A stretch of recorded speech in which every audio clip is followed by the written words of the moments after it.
నా union executive అనే topic మనం డిస్కస్ చేసుకుంటున్నాం. అందులో ప్రెసిడెంట్ గురించి డిస్కషన్ కంప్లీట్ అయిపోయింది, వైస్ ప్రెసిడెంట్ కూడా కంప్లీట్ అయిపోయింది. సో మనకి థర్డ్ పార్ట్ ఏంటంటే యూనియన్ ఎగ్జిక్యూటివ్లో కౌన్సిల్ ఆఫ్ మినిస్టర్స్ అనమాట. సో కౌన్సిల్ ఆఫ్ మినిస్టర్స్ అంటే ఏంటంటే సింపుల్గా గ్రూప్ ఆఫ్ మినిస్టర్స్ అనమాట. అంటే మన గవర్నమెంట్లో ఎవరు మినిస్టర్స్ ఉంటారు కదా, ఇప్పుడు finance minister, home ministers and external minister, agriculture minister, ఇలా వీళ్ళందరూ కలిపి కౌన్సిల్ ఆఫ్ మినిస్టర్స్ అంటాం అనమాట. సో వీళ్ళందరినీ కలిపి గురించి డిస్కస్ చేసేదే ఆర్టికల్ 75 అనమాట. సో ఈ కౌన్సిల్ ఆఫ్ మినిస్టర్స్ అనే టాపిక్ ఓన్లీ 75 దగ్గర మాత్రమే మెన్షన్ చేసబడి ఉందన్నమాట. సో కౌన్సిల్ ఆఫ్ మినిస్టర్స్ ఎవరికి రెస్పాన్సిబిలిటీగా ఉంటారంటే లోక్సభకి రెస్పాన్సిబుల్గా ఉంటారు. దాని అర్థం ఏంటంటే కౌన్సిల్ ఆఫ్ మినిస్టర్స్ని క్వశ్చన్ చేసే అధికారం లోక్సభలో ఉన్న ఎంపీలకు ఉంటుంది. అంటే వాళ్ళు చేసే పాలసీలు, వాళ్ళు చేసే గైడ్లైన్స్ అవన్నీ, రెగ్యులేషన్స్ అవన్నీ, యాక్ట్స్ తీసుకొస్తారు కదా, వాటిల్లో ఏవైనా డిఫెక్ట్స్ ఉంటే దాన్ని క్వశ్చన్ చేసేది లోక్సభలో ఎంపీలు అనమాట. సో దానికి డిఫరెంట్ ప్రొసీజర్ ఉంటుంది. అది మనం లెజిస్లేచర్ అనే టాపిక్లో డీటెయిల్గా డిస్కస్ చేసుకుందాం, ఎలా క్వశ్చనింగ్ అనేది జరుగుతుంది అనేది. సో ఇక్కడ రెస్పాన్సిబిలిటీ అనేది రెండు రకాలుగా ఉంటుంది. ఒకటి individual responsibility and collective responsibility. కలెక్టివ్గా అంటే మినిస్టర్లు అందరూ కలిపి రెస్పాన్సిబిలిటీ తీసుకోవడం, అండ్ ఇండివిజువల్గా అంటే ఒక మినిస్టర్కి సంబంధించిన ఇష్యూ అనమాట. ఓకే, సో వీళ్ళు during the pleasure of the అంటే వీళ్ళు మినిస్టర్కి ఎంతకాలం కొనసాగుతారు అంటే దాని అర్థం ఏంటంటే వాళ్ళ యొక్క మినిస్ట్రీ టర్మ్ ఎంతవరకు. ఇప్పుడు మనం ప్రెసిడెంట్ టర్మ్ 5 years అని, వైస్ ప్రెసిడెంట్కి 5 years అని చెప్పుకున్నాం కదా, అలానే వీళ్ళకి టర్మ్ ఎంత ఉంటుంది అంటే టర్మ్ అనేది వీళ్ళకి ఫిక్స్డ్గా ఉండదన్నమాట. ఎందుకంటే మనం చూస్తూ ఉంటాం మినిస్టర్ని రెగ్యులేట్గా చేంజ్ చేస్తూ ఉంటారు. న్యూస్ పేపర్లో కూడా వస్తుంటుంది ప్రైమ్ మినిస్టర్ క్యాబినెట్లో మెంబర్స్ చేంజ్ అయ్యారు అని చెప్పేసి, లేదంటే మొత్తం గ్రూప్ ఆఫ్ మినిస్టర్లోనే చేంజ్ అయ్యారు అని చెప్పేసి. అంటే దాని అర్థం ఏంటంటే వాళ్ళు ప్రెసిడెంట్ ఎంతవరకు వాళ్ళని ఉంచాలనుకుంటే అంతవరకు ఉంచుతారు, తర్వాత తీసేస్తారు. అప్పుడు వాళ్ళు నార్మల్ ఎంపీ అవుతారు. అప్పుడు కొత్త పర్సన్ ఆ పోస్ట్ని హెల్డ్ చేస్తారు, పోర్ట్ఫోలియో. సో ఇలా అయితే ప్రెసిడెంట్ తనంతలో తాను తీసేయగలడా అంటే నో, కాదు. ప్రెసిడెంటు ప్రైమ్ మినిస్టర్ యొక్క అడ్వైజ్ మీద ఎవరిని మినిస్టర్గా ఉంచాలి, ఎవరిని తీసేయాలనేది డిసైడ్ అవుతుందన్నమాట. అంటే ఇక్కడ రెండు విషయాలు గుర్తుపెట్టుకోవాలి. ఇక్కడ during the pleasure of the president అనే వర్డ్ని మన కాన్స్టిట్యూషన్లో మెన్షన్ చేసినప్పటికీ కూడా ఆ ప్లెజర్ అనేది with advice of prime minister తోటి మాత్రమే యూజ్ చేస్తారో అని గుర్తుపెట్టుకోండి. సో ఓన్గా ప్రైమ్ మినిస్టర్ అడ్వైజర్ లేకుండా ఏ మినిస్టర్ని తీయలేరు ఈయన. ఓకే, అది కూడా గుర్తుపెట్టుకోండి. అండ్ మనకి నో లీగల్ రెస్పాన్సిబిలిటీ ఉండదు. అంటే నో లీగల్ రెస్పాన్సిబిలిటీ అంటే అర్థం ఏంటంటే ఇప్పుడు ఇంగ్లాండ్లో అనుకోండి, పార్లమెంట్ ఒక మినిస్టర్ ఒక బిల్ పాస్ చేశారనుకోండి, ఆ బిల్ పాస్ అయిన తర్వాత దానికి అక్కడ మనం కింగ్ సైన్ చేస్తారు కదా, దానికి కౌంటర్ సైన్గా ఆయన కూడా సిగ్నేచర్ చేస్తారు. దాన్ని మనం ఏమంటారంటే దేనికోసం అంటే అకౌంటబిలిటీ కోసం అండ్ ట్రాన్స్ఫరబిలిటీ కోసం అనమాట. అంటే ట్రాన్స్పరెన్సీ కోసం అనమాట. అంటే అందులో ఏమైనా మిస్టేక్స్ జరిగినా కంప్లీట్ రెస్పాన్సిబిలిటీ నాదే అని తీసుకోవడం అనమాట. సో మన ఇండియాలో అలాంటి లీగల్ రెస్పాన్సిబిలిటీ అయితే లేదన్నమాట. ఓకే, సో నెక్స్ట్ మనం డిస్కస్ చేసుకోవాల్సింది ఏంటంటే ఇప్పుడు కౌన్సిల్ ఆఫ్ మినిస్టర్స్ అనే వర్డ్ మనం వింటాము, అలాగే క్యాబినెట్ అనే వర్డ్ని కూడా మనం వింటాం. ఇవి రెండిటికి డిఫరెన్స్ ఏంటో మనం అబ్జర్వ్ చేద్దాం. అంటే ఇద్దరి దగ్గర ఉండేది మినిస్టర్లే. కౌన్సిల్ ఆఫ్ మినిస్టర్స్ అన్నా మినిస్టర్సే, క్యాబినెట్ అన్నా మినిస్టర్స్ అనమాట. అయితే ఇలా డివిజన్ ఎందుకు జరిగింది అంటే ఇప్పుడు కౌన్సిల్ ఆఫ్ మినిస్టర్, ఇప్పుడు మనకి మొత్తం ఇండియాలో ఒక 40, 50, 60 మినిస్ట్రీస్ ఉన్నాయనుకోండి. వీళ్ళందరినీ కోఆర్డినేట్ చేసుకొని వాళ్ళందరితోటి డిస్కషన్ చేసుకొని ఏదైనా డెసిజన్ తీసుకోవాలనుకుంటే అప్పుడు అది చాలా టైం అనేది చాలా టైం తీసుకుంటుంది. సో అలా తీసుకోకుండా ఉండడానికి కొన్ని డెసిజన్స్ అనేది ఫాస్ట్గా తీసుకోవడానికి కోసం క్యాబినెట్ మినిస్టర్స్ అని కొంతమందికి గ్రూప్ ఆఫ్ పీపుల్కి హోదా కల్పించారనమాట. అలాగే కౌన్సిల్ ఆఫ్ మినిస్టర్స్ అంటే ఇది పెద్దదనమాట. మొత్తం ఎంతమంది మినిస్టర్లు అయితే ఉన్నారో వాళ్ళందరూ కూడా కౌన్సిల్ ఆఫ్ మినిస్టర్లో ఉంటారు. కొంతమంది అందులో ఇంపార్టెంట్ పర్సన్స్ అందరూ కూడా క్యాబినెట్ మినిస్టర్స్ అవుతారనమాట. ఇప్పుడు మనకి గవర్నమెంట్ చూసుకుంటే చాలా ఎక్కువ మంది మినిస్టర్లు ఉన్నారు. అందులో మేజర్లీ మనం ఎక్కువగా క్యాబినెట్ మీటింగ్ అయినప్పుడు మనం చూసేది కొంతమందిని ఎవరిని చూస్తాం, హోమ్ మినిస్టర్ని, ఫైనాన్స్ మినిస్టర్ని, అండ్ ఎక్స్టర్నల్ మినిస్టర్ని, అండ్ డిఫెన్స్ మినిస్టర్ని, అండ్ ప్రైమ్ మినిస్టరు, అండ్ ఇంకా చూసుకుంటే మరి కొద్దిమంది అంటే మోస్ట్లీ ఒక 10 మందితో క్యాబినెట్ మీటింగ్ అనేది జరిగిపోతుంటుంది. సో ఇది డిఫరెన్స్ అనమాట, నెంబర్ డిఫరెన్స్ అండ్ వాళ్ళ యొక్క ఏమంటారు డెసిజన్ మేకింగ్ పవర్ అనేది వీళ్ళకి ఎక్కువ ఉంటుందన్నమాట క్యాబినెట్కి. So it includes all the 3 categories of ministers that అంటే మనం మామూలుగా మినిస్టర్ని జనరల్గా 3 రకాలుగా చెప్పుకుంటాం అనమాట. ఒకటి క్యాబినెట్ మినిస్టరు, ఇంకోటి మినిస్టర్ ఆఫ్ స్టేటు, ఇంకోటి డిప్యూటీ మినిస్టర్స్ అనమాట. అంటే ఇవి ఏంటంటే మినిస్టర్ యొక్క వాళ్ళ యొక్క ఏమంటారు స్థాయి అనమాట. అంటే క్యాబినెట్ మినిస్టర్ అంటే హైయెస్ట్ లెవెల్ అనమాట. తర్వాత మినిస్టర్ ఆఫ్ స్టేట్ ఉంటారు. అంటే క్యాబినెట్ మినిస్టర్లు అందరూ కూడా ఇండివిజువల్ మినిస్టర్స్ అనమాట. మినిస్టర్ ఆఫ్ స్టేట్ అంటే ఏంటంటే ఒక ఇండివిజువల్ మినిస్టర్కి ఒక మినిస్టర్ అన్నది ఇంకో మినిస్టర్ని అసిస్టెంట్గా పెడతారనమాట, హెల్ప్ కోసం పెడతారనమాట, వర్క్ షేరింగ్. సో వాళ్ళని మనం మినిస్టర్ ఆఫ్ స్టేట్ అంటాం. ఈ డిప్యూటీ మినిస్టర్ కూడా సేమ్ అదే విధంగా ఒక మినిస్టర్ కింద ఇంకో మినిస్టరు హెల్ప్ కోసం పెట్టడం అనమాట. సో ఒకే మినిస్ట్రీని 2-3 హోల్డ్ చేయొచ్చు అనమాట. ఎలా అంటే ఒకరు క్యాబినెట్ మినిస్టర్గా ఉంటే ఇంకొకరు మినిస్టర్ ఆఫ్ స్టేట్గా ఉంటారనమాట. అలా ఓకే. సో తర్వాత ఇక్కడ క్యాబినెట్లో ఏంటంటే ఓన్లీ క్యాబినెట్ మినిస్టర్లు మాత్రమే ఉంటారనమాట. సో కౌన్సిల్ ఆఫ్ అందుకే క్యాబినెట్ కూడా కౌన్సిల్ ఆఫ్ మినిస్టర్లో ఒక పార్ట్ అని చెప్పుకోవచ్చు. ఎందుకు మనం కౌన్సిల్ ఆఫ్ మినిస్టర్లో ఇంక్లూడింగ్ క్యాబినెట్ మినిస్టర్స్ కాబట్టి. ఇప్పుడు వీళ్ళందరూ క్యాబినెట్ మినిస్టర్లు,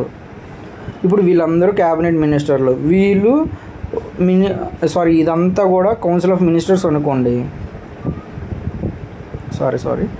ఇదంతా కౌన్సిల్ ఆఫ్ మినిస్టర్స్. ఇందులో వీళ్ళు క్యాబినెట్ మినిస్టర్లు, వీళ్ళు మినిస్టర్ ఆఫ్ స్టేట్స్, వీళ్ళు డిప్యూటీ మినిస్టర్, ఇలా 3 రకాలుగా ఉన్నారు. ఇప్పుడు ఏమైంది, ఈ క్యాబినెట్ అనేది ఇంక్లూడింగ్ కౌన్సిల్ ఆఫ్ మినిస్టర్స్ అయింది కదా. సో అది డిఫరెన్స్ అనమాట. అంటే క్యాబినెట్ అనేది ఇంక్లూడింగ్ కౌన్సిల్ ఆఫ్ మినిస్టర్స్ అని స్టేట్ వస్తే, కౌన్సిల్ ఆఫ్ మినిస్టర్లో ఒక పార్ట్ అని వస్తే ఓకే, ఇట్స్ రైట్ అనమాట. సో తర్వాత అంటే ఇది ఒక బాడీగా మీట్ అవ్వదనమాట. It has no collective functions. Council of ministers అనేది ఇది లార్జర్ బాడీ అనమాట. అండ్ క్యాబినెట్ ఏంటంటే ఇది ఒక బాడీగా ఫ్రీక్వెంట్లీగా ఎవ్రీ వీక్ కానీ మంత్లీ కానీ మీట్ అవుతూ డెసిజన్స్ తీసుకుంటూ గవర్నమెంట్ ఎలా రన్ అవ్వాలనే డెసిజన్ తీసుకుంటుంది. అండ్ కలెక్టివ్ ఫంక్షన్ని ఇది ఇంప్లిమెంట్ చేస్తుంది. ఎవరు? క్యాబినెట్. కానీ ఇక్కడ వీళ్ళు మాత్రం అలా చెయ్యరు. కౌన్సిల్ ఆఫ్ మినిస్టర్స్కి కలెక్టివ్ ఫంక్షన్స్ ఉండవు, గవర్నమెంట్ బిజినెస్లో రోల్ ఉండదు, అండ్ రెగ్యులర్గా మీట్ అవ్వరు కూడా అన్నమాట.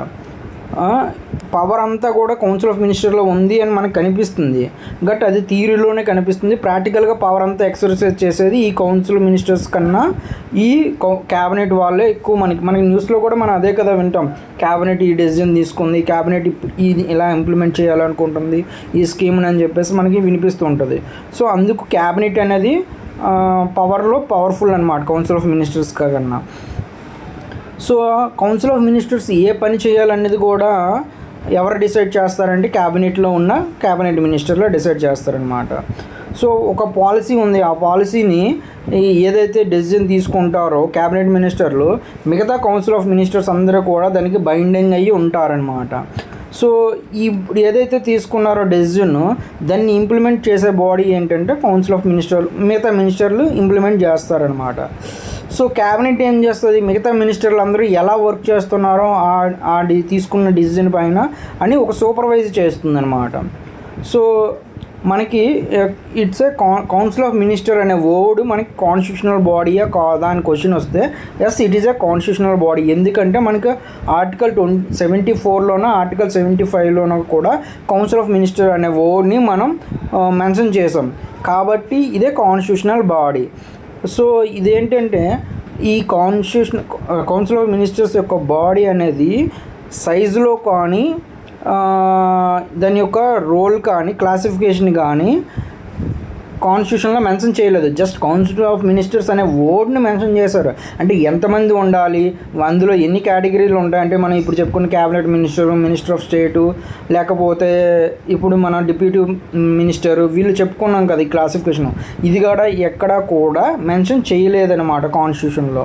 సో ఎవరు డిసైడ్ చేస్తారు ఎంతమంది కౌన్సిల్ ఆఫ్ మినిస్టర్స్ ఉండాలి అంటే ప్రైమ్ మినిస్టర్ డిసైడ్ చేస్తారనమాట, డిటర్మైన్డ్ బై ప్రైమ్ మినిస్టర్ అనమాట. అక్కడ అప్పుడున్న సిచ్యువేషన్ బట్టి, అప్పుడున్న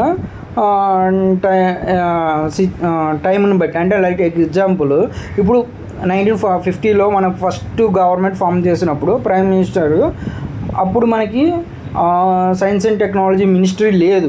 ఇప్పుడు మనకి minister of science and technology ఉంది. ఎందుకంటే ఇప్పుడు మన యొక్క సైన్స్ అండ్ టెక్నాలజీ డెవలప్మెంట్ అవుతుంది కొద్ది, దాని నీడ్ అయింది కాబట్టి, దాని అవసరం ఉంది కాబట్టి మనకి ఇప్పుడు సపరేట్ మినిస్టర్ని పెట్టారు. అప్పట్లో మనకి సివిల్ ఏవియేషన్ మినిస్ట్రీ కూడా లేదు, ఇప్పుడు సివిల్ ఏవియేషన్ మినిస్ట్రీ వచ్చింది.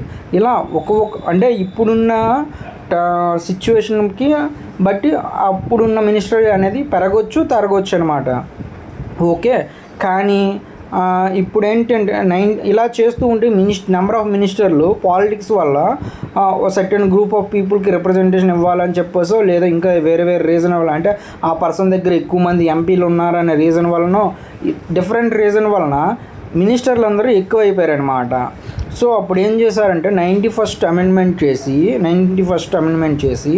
2003లో మ్యాక్సిమం కౌన్సిల్ ఆఫ్ మెంబర్స్ అనేది, కౌన్సిల్ ఆఫ్ మినిస్టర్స్ అనేది 15% ఆఫ్ ది లోక్సభ స్ట్రెంత్. అంటే టోటల్ స్ట్రెంత్ మనం 550 అని చెప్పుకుంటున్నాం కదా, అందులోన 15% మాత్రమే లోక్సభలో మనకి పార్లమెంట్లో మినిస్టర్లుగా ఉండగలరు అని చెప్పి దాని అర్థం. లోక్సభలో కాదు, పార్లమెంట్లో మినిస్టర్లుగా ఉండాలంటే 15% అయి ఉండాలి లోక్సభ స్ట్రెంత్లో. దాని అర్థం ఏంటంటే 550లో 15% అంటే 75 పీపుల్, అరౌండ్ 75 పీపుల్ వస్తారు. 75 మినిస్టర్ల కన్నా ఎక్కువ మంది ఉండకూడదనమాట.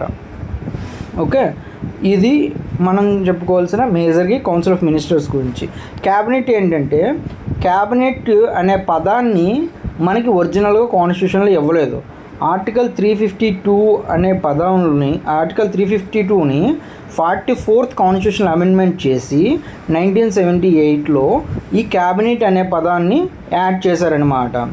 సో ఈ ఆర్టికల్ 350 ఓన్లీ ఏం చెప్తుందంటే, cabinet saying that it is the council consisting of prime minister and other ministers of cabinet rank appointed under the article 75. అంటే ఆర్టికల్ 352లో మనం క్యాబినెట్ అనే పదాన్ని యాడ్ చేసాం. కానీ ఆ పదం ఏం ఎక్స్ప్లెయిన్ చేస్తుందంటే, మనకి క్యాబినెట్ అంటే ఎవరు అంటే, మనకి ఆర్టికల్ 75లో ఎవరినైతే ప్రైమ్ మినిస్టర్ అండ్ అదర్ మినిస్టర్లని మనం క్యాబినెట్గా అపాయింట్ చేసుకుంటామో, కౌన్సిల్ ఆఫ్ మినిస్టర్లుగా అపాయింట్ చేసుకుంటామో, వాళ్ళు క్యాబినెట్ ర్యాంక్ హోదా ఎవరికైతే ఉంటుందో వాళ్ళనే క్యాబినెట్ మినిస్టర్లు అంటారు అని చెప్తుంది ఆర్టికల్ 352లో. సో ఈ విధంగా క్యాబినెట్ గురించి డిస్కషన్ చేయబడింది అన్నమాట. ఓకే, ఇక్కడ ఇంకోటి, collective responsibility to the lower house of the parliament. ఎవరు? Council of minister. ఇప్పుడు మనం చెప్పుకున్న 75 మంది మినిస్టర్లు ఉన్నారనుకోండి, వీళ్ళందరినీ కలిపి మనం కౌన్సిల్ ఆఫ్ మినిస్టర్స్ అంటాం.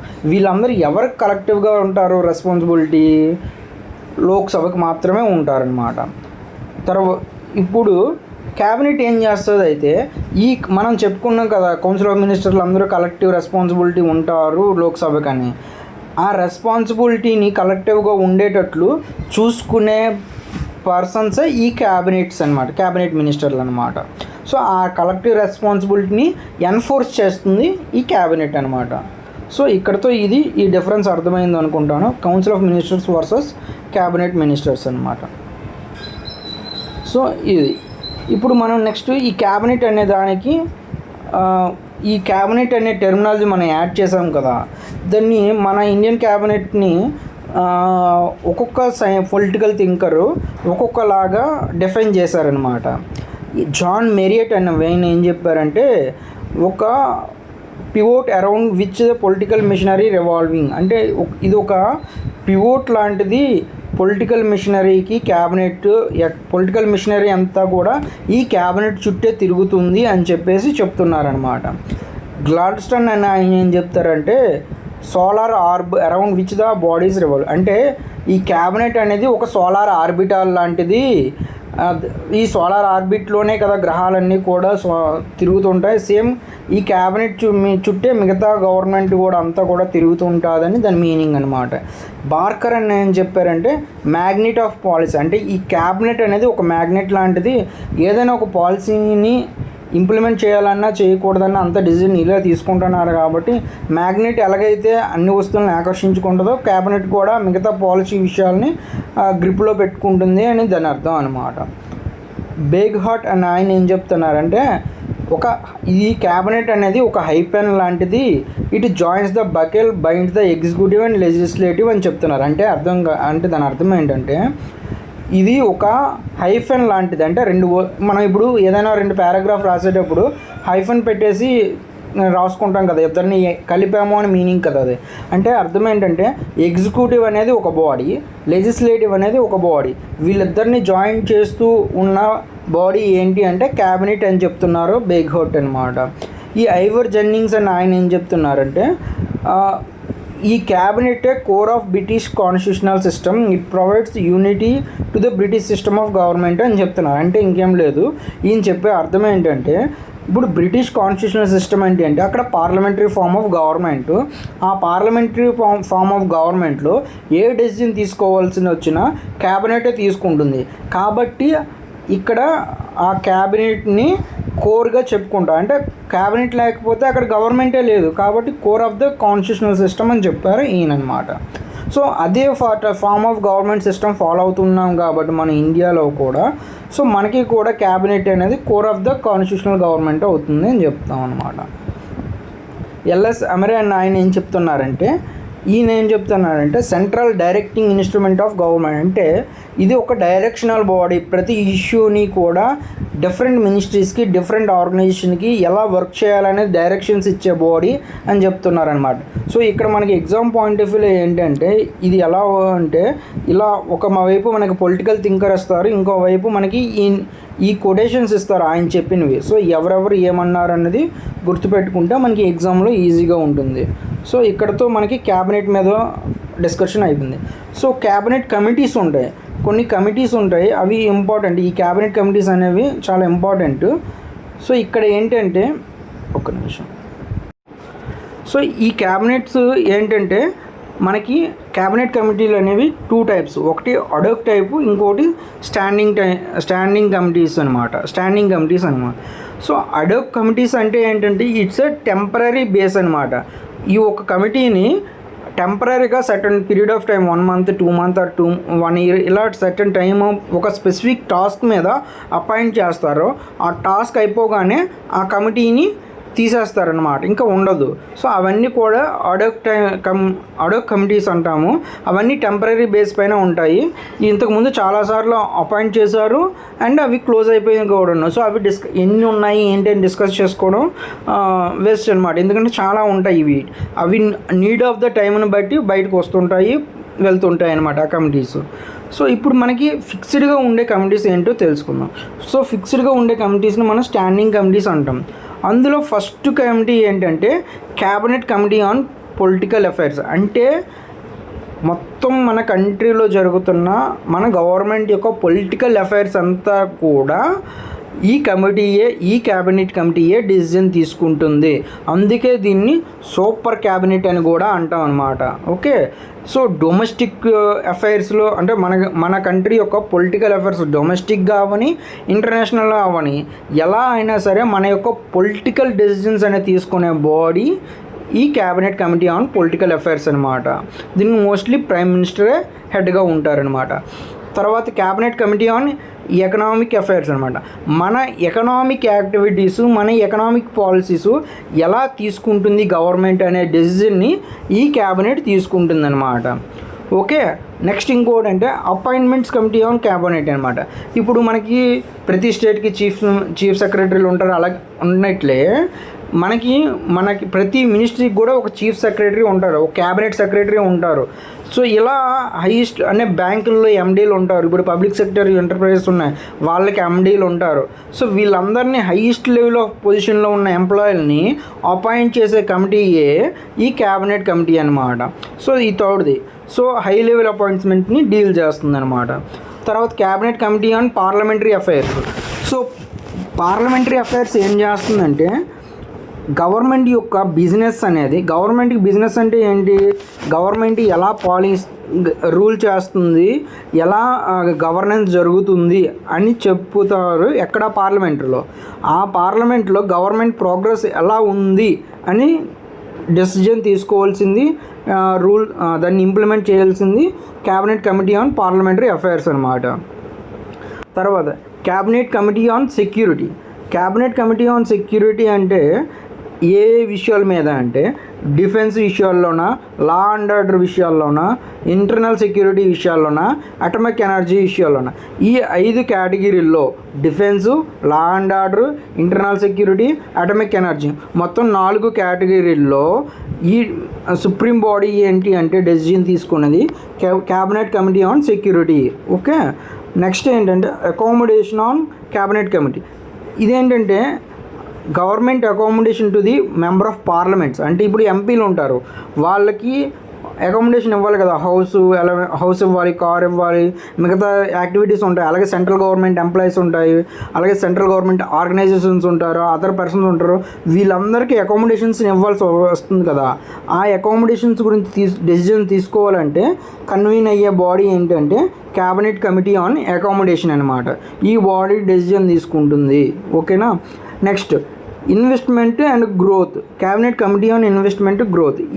ఈ క్యాబినెట్ మినిస్టర్లు ఏం చేస్తారంటే, ఇందులో ఉన్న పీపుల్ ఏం చేస్తారంటే మనకి గవర్నమెంట్కి ఫండ్స్, ఇన్వెస్ట్మెంట్ ఫండ్స్ ఎలా రావాలి, ఎలాంటి డెసిజన్లు తీసుకుంటే వస్తాయి అంటే, మనం ఇప్పుడు ఇంప్లిమెంట్ చేస్తున్న make in India, stand up India, లేకపోతే ఇన్సెంటివ్స్ ఇవ్వడం, లేకపోతే జిఎస్టీ ఎక్షంప్షన్స్ ఇవ్వడం, ఇలాంటి డెసిజన్స్ అన్నీ కూడా ఈ investments and growth body decision తీసుకుంటుందన్నమాట. అలాగే మనం ఇక్కడ వస్తువులు తయారు చేస్తున్నాం, దాన్ని ఎక్స్పోర్ట్ చేయాలంటే ఎలాగ ప్రమోట్ చేయాలి, ఈజ్ ఆఫ్ డూయింగ్ బిజినెస్ ఎలా జరగాలి, ఇలాంటి డెసిజన్స్ అన్నీ కూడా ఈ ఇన్వెస్ట్మెంట్ గ్రోత్ కమిటీ తీసుకుంటుంది డెసిజన్స్. అలాగే మన ఎంప్లాయ్మెంట్ని ఎలా పెంచాలి, స్కిల్స్ని ఎలా పెంచాలి, డెవలప్మెంట్ని ఎలా తీసుకెళ్ళాలి అని ఒక దాని మీద అని కొంతమంది డిస్కస్ చేస్తారు. ఆ కమిటీని ఏమంటామంటే cabinet committee on employment skills అని చెప్పుకుంటాం అన్నమాట. ఓకే, డెవలపింగ్ స్కిల్స్ యూత్లో స్కిల్స్ని డెవలప్ చేయడం, వాళ్ళని ఎంప్లాయబిలిటీ వర్క్ ఫోర్స్గా మార్చడం, ఇలా దానికోసం ఎలాంటి స్కీమ్స్ని తీసుకురావాలి, ఇలాంటి డిసిజన్లు తీసుకుంటుంది ఈ బాడీ అనమాట. మోస్ట్ ఆఫ్ ద టైమ్స్ ఈ బాడీస్కి అన్నింటికి కూడా హెడ్ ప్రైమ్ మినిస్టరే ఉంటారు. ఈ ఎకనామిక్ అఫైర్స్ మాత్రం ఫైనాన్స్ మినిస్టర్ హెడ్గా ఉంటారు. ఓకే, సో ఇది క్యాబినెట్ కమిటీస్ యొక్క రోల్ మన ఇండియన్ పాలిటీలో. సో కౌన్సిల్ ఆఫ్ మినిస్టర్స్ అనే టాపిక్ ఇక్కడతో క్లోజ్ అయింది.